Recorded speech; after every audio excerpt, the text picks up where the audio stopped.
అనగనగా ఒక అందమైన అడవిలో ఒక చిట్టి చిలుక నివసించేది.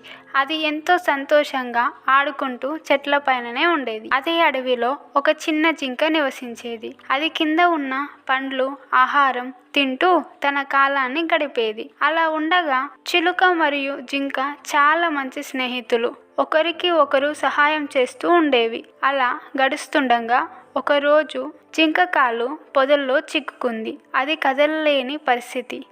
అప్పుడు చాలా భయపడింది జింక. చెట్టు మీద ఉన్న చిలుక జింక దగ్గరికి వచ్చి, "నువ్వు ఏం భయపడకు, నేను నీకు సహాయం చేస్తాను" అని జింకకు చెప్పింది. చిలుక తన ముక్కుతో పొదలను ఒక్కొక్కటిగా కొరికింది. అప్పుడు జింక చాలా ఆనందించి అలా కాలం గడుస్తుండగా వీరి స్నేహం పెరిగింది. అక్కడ ఉన్న జంతువులు వీరి స్నేహాన్ని చూసి ఆనందించేవి. ఇలా వారు ఒకరికి ఒకరు సహాయం చేస్తూ ఉండేవారు. ఈ కథలో మనము నేర్చుకునేది ఏమిటంటే, నిజమైన స్నేహం ఉంటే భయం ఉండదు.